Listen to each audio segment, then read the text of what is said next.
You're listening to Cosy English Podcasts. Your cozy place to speak with ease. You walk into a community event. The room is full, everyone seems busy, and you know no one. Then you see one empty chair beside a stranger.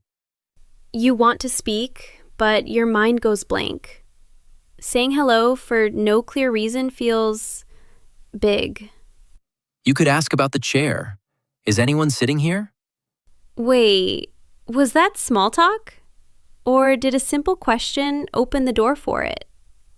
Welcome to a new episode of Cosy English Podcasts. With me is Emily, and today we're talking about small talk without awkwardness. And beside me is Mike. We'll look at the helpful opener, starting with a small request for help or offering help to someone near you. The first words do not need to sound clever. They can solve a small problem in the moment. And after that small problem is solved, you may have an easy path into a friendly conversation. I like this already. Many learners think they need an interesting topic before they speak. That puts a lot of weight on the first sentence. Yes, you stand there searching for something wonderful to say. Meanwhile, the other person has finished their coffee and left. A practical question gives both people a clear reason to talk. You need a seat, the schedule, or help with a box. That can feel safer. You are paying attention to the same place and the same small problem. Right. Compare two openings. First, hello, I want to practice English with you. Second, excuse me, do you know where the sign-in table is? The second one feels more natural. The person can answer without wondering why a stranger chose them. The first one can sound like you are giving them a surprise homework task. A 5-minute conversation test before they have found the bathroom. That is a lot to ask. Practical talk also gives you time to hear the person's voice and see their mood. Then you can decide whether to continue. So the goal is not to trap someone in small talk. You create a small chance, and both people can choose what happens next. Let's learn our first pattern. Do you know where? It means, can you tell me the place? For example, do you know where the front desk is? You need information, and you think the other person may know. Keep your voice light. Excuse me, do you know where the meeting room is? Could I say, where is the meeting room? Yes, that is clear and correct. Do you know where? Can sound a little softer when you ask a stranger. I also like that it does not claim the person has the answer. They can say, sorry, I'm not sure. Exactly. You are asking about their knowledge. You are not making them responsible for your whole day. Let me try another one. Do you know where we can get name tags? Good. At a class, you might ask, do you know where we should put our bags? And please ask a real question. Do not ask where the door is while you are holding the door. Unless you are so nervous that doors have become a mystery. That has happened to me in new places. But yes, a true question makes the exchange feel honest. Our next pattern asks for direct help. Could you help me with? It means, can you help me do this small thing? For example, could you help me with this chair? Maybe it is folded and I cannot open it. Good. The word could makes the request polite. Your tone and the size of the request matter too. A small request could be, could you help me with this form? I don't understand this box. I would avoid asking a new person to fill out the whole form. That changes a small bridge into a job. I agree. Though I think learners sometimes make requests too small because they fear bothering anyone. Such as?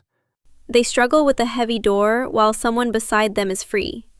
A quick request would be fine there. That's fair. Ask for help that takes a few seconds and fits the place. You can also give the person an easy way to say no. Could you help me with this box if you have a moment? If they look rushed or their hands are full, ask someone else. A polite sentence cannot make bad timing disappear. That detail gives me relief. Good English includes choosing the right moment, not finding one perfect sentence. Now let's offer help. Would you like a hand? Means, would you like some help? The word hand does not mean you plan to give away part of your body. I'm glad we cleared that up.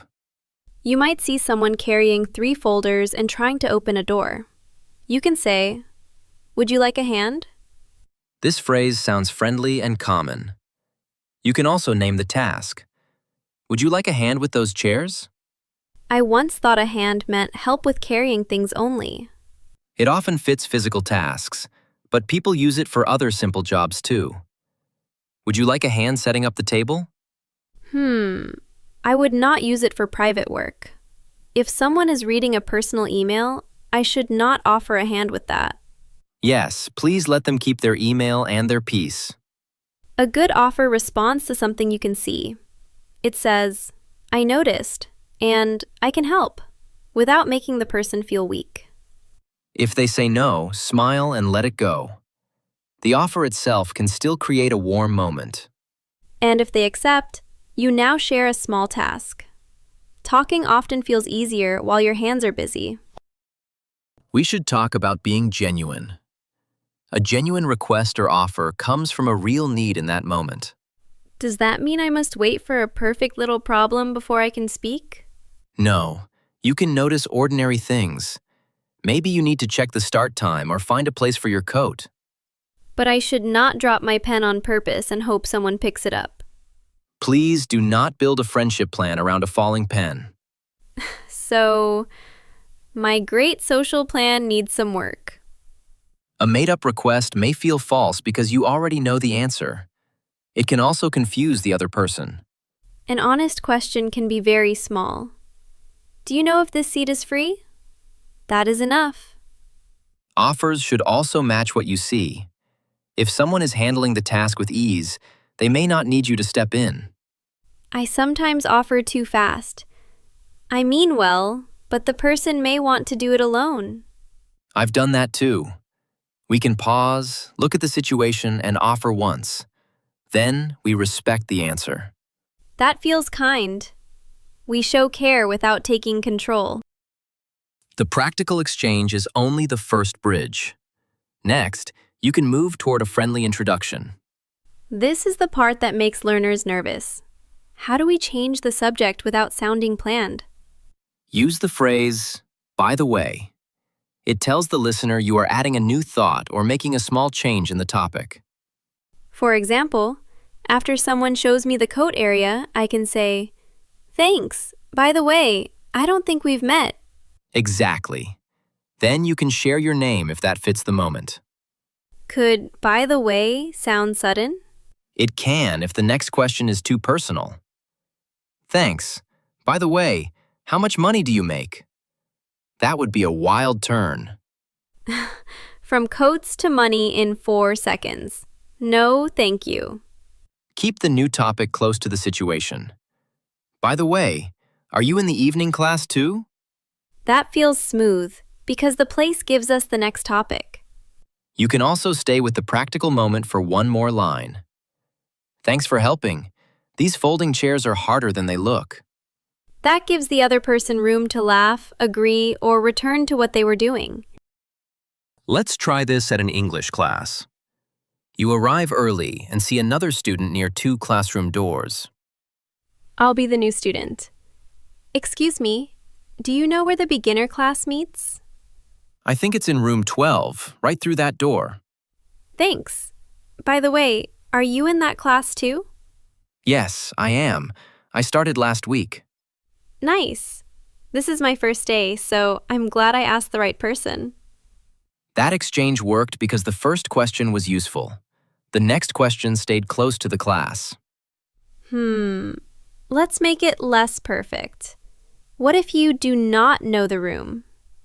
Sorry, I'm not sure. I'm trying to find it too. Oh, that can help even more. Then I could say, maybe we can look for it together. Yes.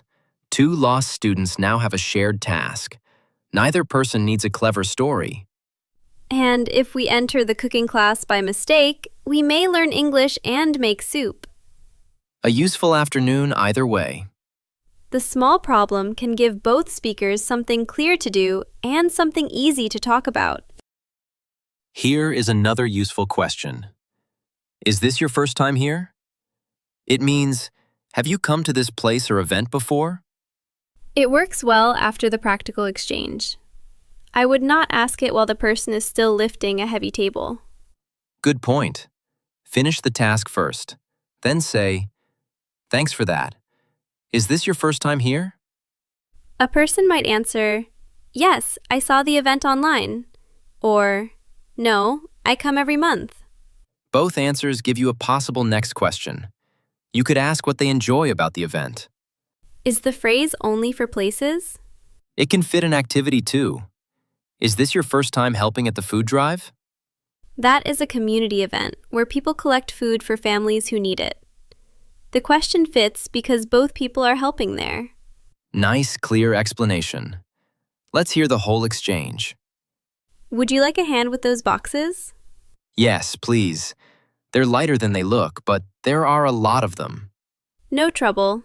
Is this your first time helping here? It is. I was a little unsure when I walked in, but this already feels easier. That last answer is open and human. It gives the other person a chance to share their own experience. A workplace needs a little more care. The same method works, but we should respect time and job roles. I might ask a new coworker, do you know where people usually eat lunch? Good choice. It is useful, easy to answer, and not too personal. After the answer, I could say, thanks. By the way, I started in the sales team this week. That gives useful information about you. The coworker may share their team or suggest a lunch place. Could you help me with, at work? Yes, for a small and clear need.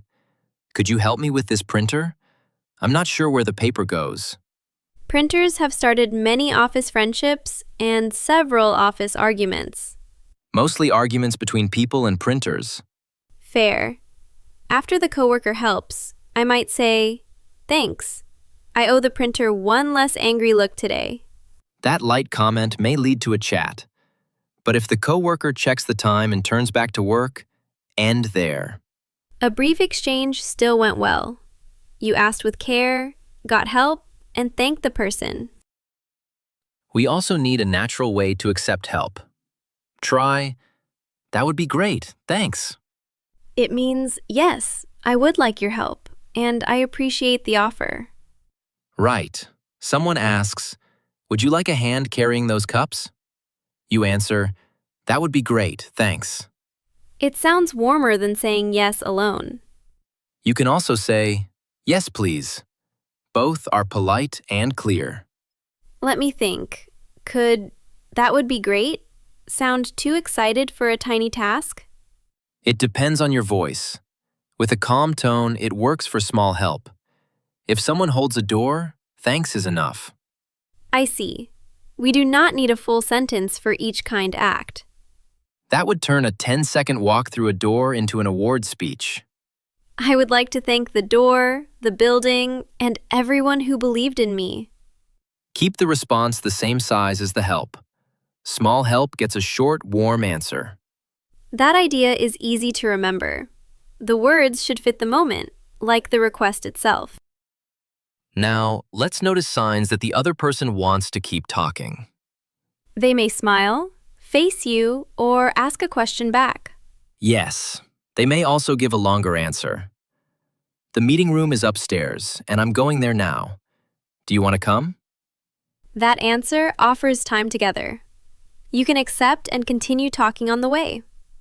A short answer can mean the person is busy. Upstairs, room 4. Then they look back at their phone. Learners can take that response as a personal rejection. It may have nothing to do with them. The person could be late, tired, or waiting for an important message. That is a relief. We can read the moment without making a painful story in our heads. Keep your closing easy. Thanks, I found it. Have a good day. If they smile but do not add anything, should I try one more question? Sometimes, but I would choose based on their body and voice. If they turn away, let the exchange end. A friendly ending protects the good feeling. It also makes the next meeting less awkward. The phrase, no problem, helps after a request or thanks. It means, helping was okay, and you do not need to worry. For example, thanks for showing me the room. No problem. I was coming this way. It is common in American English. You can also say, you're welcome. Could no problem sound like there was a problem before? Good question. Usually, no. In this use, it has a relaxed and friendly meaning. Let's try a short exchange. Could you help me move this chair? Sure. Thanks. I didn't want to hit the wall with it. No problem. These chairs are hard to turn. Now I could continue with, is this your first time at this class? Yes, if I'm still facing you and seem open. If I walk away with the chair, the talk is probably finished. Follow the chair. It knows the answer. That may be our strangest social rule today, but it is useful. I want to raise one concern. Could this method make every conversation feel like a plan? It could, if you focus on completing steps instead of listening to the person. So I should not think, first I ask for the room, then I say, by the way, then I ask 5 questions. Please do not run a 5-question interview beside the coat rack.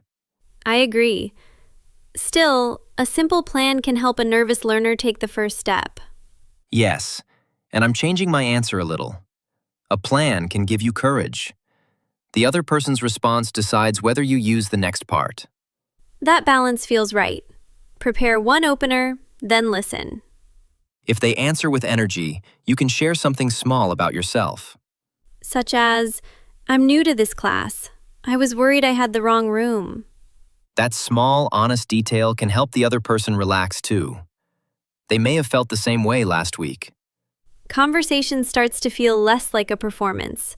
2 people are responding to the same moment. And if the moment stays short, the plan still helped you use English in real life. Let's hear 3 quick situations. In the first one, you are at a class and cannot find the extra pencils. Excuse me, do you know where the extra pencils are? They're in that blue box by the window. Thanks. By the way, are we supposed to bring a notebook next week? Nice. The second question stays connected to class. In situation 2, I'm at a neighborhood meal. Someone is carrying a large bowl and looking for space. Would you like a hand clearing a place on this table? That would be great, thanks. I was afraid I might drop this. After the bowl is safe, you could ask, is this your first time here? Situation 3 is harder. A coworker has headphones on and is typing fast. I would not interrupt to ask where people buy coffee unless I need the answer now. Good. I can look for another person or wait. The practical question does not give me a free pass to ignore clear signs. The method works best when help fits the moment and both people have a little space. That final situation may be the most useful. Knowing when to wait is part of confident communication. Learners sometimes worry about grammar during these moments. A small mistake will rarely destroy a kind request. Suppose I say, do you know where is the meeting room? The more natural order is, do you know where the meeting room is? The place comes before is in this pattern. Let me try. Do you know where the bus stop is? Perfect. Keep the whole phrase as one useful piece if that helps. And with, could you help me with, I need a thing or a task after with, right? Yes. Could you help me with this form? Or, could you help me with moving this table? I might forget could and say, can you help me with this box? That is fine. Can you help me is common. Could you often sounds a touch softer. Good. I feel less pressure now. I can use the polite form I remember. Your face and tone carry meaning too. A calm excuse me and a thank you can support simple words. Clear, kind English beats a perfect sentence spoken with fear and no eye contact. Let's build a small practice you can use this week. Choose one place you already plan to visit. Maybe a class, a work event, the gym, or a meeting in my neighborhood. Before you go, prepare one true practical question. Do you know where we leave our coats? Then, prepare one offer that may fit. Would you like a hand with those chairs? Choose only what feels natural. You may not get a chance to use both. Should I also prepare a follow-up? Yes, one is enough. By the way, is this your first time here? Or, are you in this class too? Then I watch the person's response. If they seem open, I continue. If they seem busy, I say thanks and stop. Your goal can be one short exchange. You do not need a new best friend before you go home. That takes away a lot of pressure. A 20-second conversation still counts as real practice. You may find the next conversation easier because the person recognizes you. And you already share a story about the strange chair, the missing pencils, or the printer with strong opinions. We began with one empty chair beside a stranger. The useful first question was simple. Is anyone sitting here? The chair gave the two people a reason to speak. After the answer, they could introduce themselves, talk about the event, or enjoy a quiet moment. Your clear takeaway is this. Notice one small practical need, ask or offer help with care, and listen before you continue. Try one helpful opener this week. Keep it true, keep it small, and let the other person choose whether the conversation grows. Thank you for listening and practicing with us today. We hope your next first sentence feels a little easier. Take care, and we'll see you next time. Goodbye.